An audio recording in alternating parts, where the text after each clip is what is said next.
considerando que en la madrugada de hoy se produjo una intentona golpista con el propósito de quebrantar el Estado de Derecho y subvertir el orden constitucional de la República. Un comandante paracaidista desconocido se alzó hoy contra el gobierno de Carlos Andrés Pérez.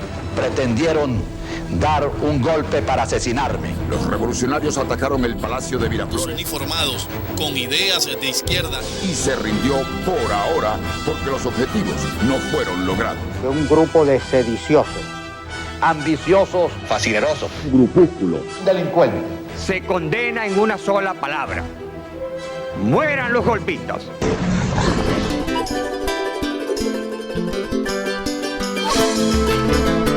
Que realmente eso lo que quería era mejorar la situación del país. ¡Una verdadera democracia! ¡No donde se están llenando los corruptos! Aquí falta un comandante arrecho, como comandante que sacar esta huevona, esta dictadura, esto es una dictadura. Yo sí los apoyo porque mira, el pueblo está cansado de lo que está viviendo. Para nosotros somos unos héroes, porque lograron despertar en el pueblo eso que estaba así como dormido, estaba así pero ¿cómo te digo? Como guardadito pues en una gaveta. Un líder aclamado por cientos de miles de venezolanos que curiosamente saben muy poco de él y de su filosofía política. Pero este no ha sido un intento de golpe como el de Argentina o Haití. Los militares rebeldes y el movimiento revolucionario bolivariano 200 no son vistos como una amenaza. Mucha gente piensa que el comandante Hugo Chávez es un héroe.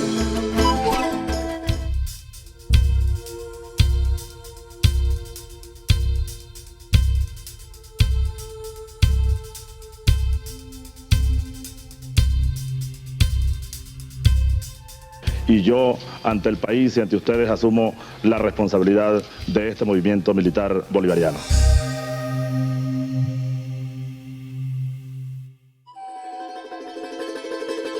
Es un día de esos para la historia.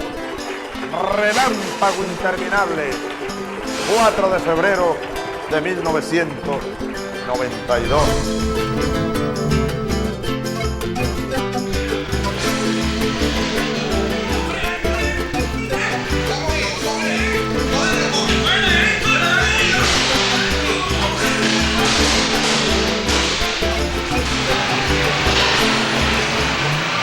Ya es tiempo de reflexionar y vendrán nuevas situaciones y el país tiene que enrumbarse definitivamente hacia un destino mejor. Me sentí muy orgullosa, porque hasta ese día no supe la clase de hombre que era mi hijo.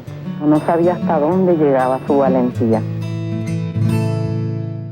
Estos jóvenes soldados, un 4 de febrero hace ya 20 años, se levantaron en armas contra el sistema establecido y con esta acción no solo irrumpieron en la historia, sino que cambiaron su curso.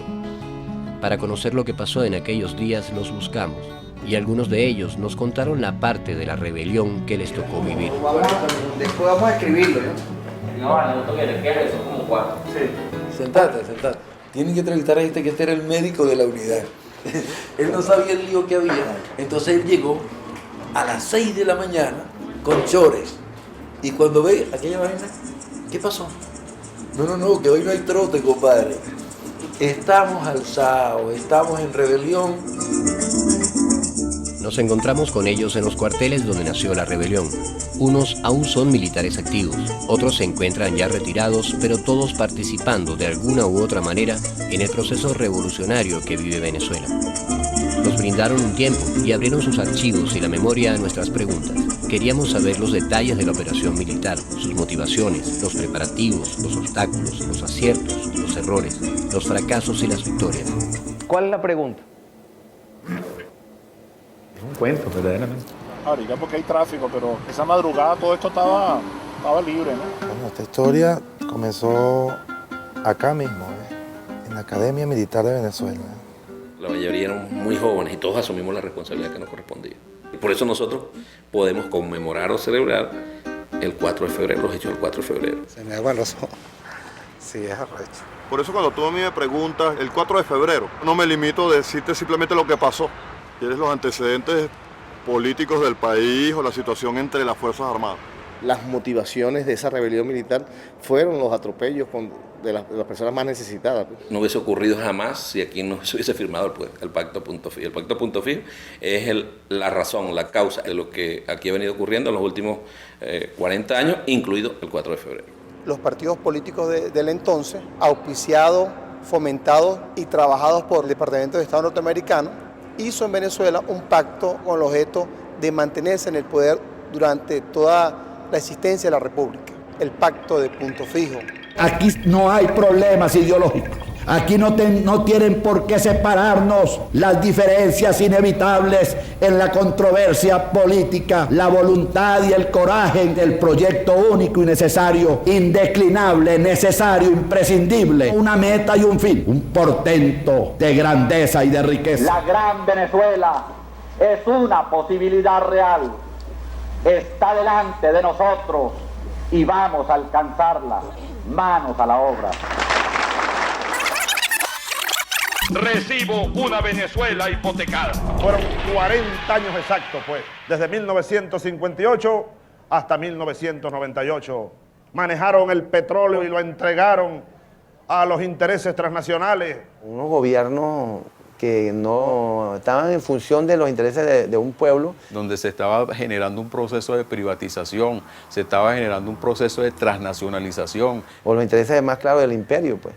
Tenían a Venezuela como una bodega con mucha riqueza, produciéndole mucho beneficio al equipo que para el momento estaba al mando.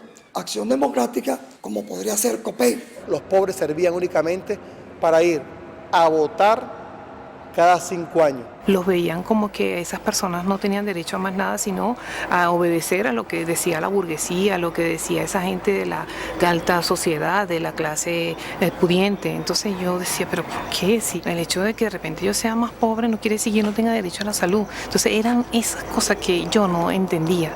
Yo cuando llegaban las elecciones, que llegaba aquel proceso de COPEI, aquellas caravanas, aquellas cosas, yo me indignaba. Fuerza de la esperanza, camino abierto del futuro, hombre de decisiones, Carlos Andrés. En aquel entonces el carnet político ADECO, la recomendación de Gonzalo Barrio o la amistad con un copellano, depende de quien estuviera, era vital para tener espacio. Para yo poder trabajar la primera vez en mi vida, mi tía tuvo que sacarme un carnet de Acción Democrática. En esta tarde, plena de luz, estoy perfectamente seguro de que mía, de ustedes y del pueblo será la victoria.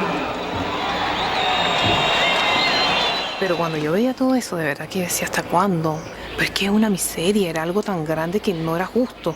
Y yo veía que había petróleo, y había petróleo, y había petróleo, y había petróleo, y más petróleo. Entonces no era justo. Y vimos todos los pasos que venía dando nuestra falsa democracia, fundamentada en una generación que se perpetuó por muchos años. Se tenía al pueblo y al ciudadano normal, común y corriente, como algo apartado del estamento militar. Era la separación prácticamente de lo civil de lo militar. Más que comprometerse con los grandes problemas de la patria, la institución militar pudiéramos decir que estaba hecha para reprimir al servicio de esos antiguos gobernantes que realmente estaban a espaldas de la realidad del país.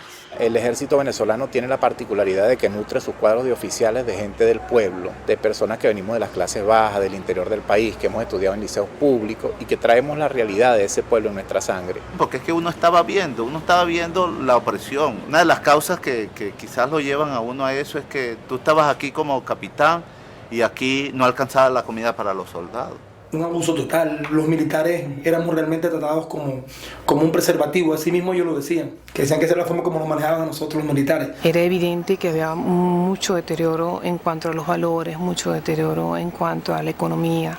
Aquella famosa frase de sembrar el petróleo pues nunca se cumplió en realidad.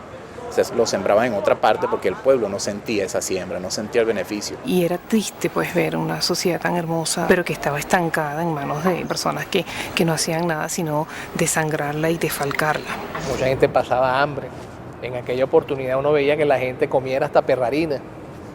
No podían comer 3 veces carne a la semana. Por lo menos nosotros teníamos una profesión y sabíamos que a un poco íbamos a recibir un sueldo. Pero cada día la pobreza era mayor. Era una situación difícil, pues. Y eso lo fue incentivando a uno, lo fue incentivando. Son las cosas que quizás te convencen más que 1000 discursos cuando tú veías el país en esa decadencia.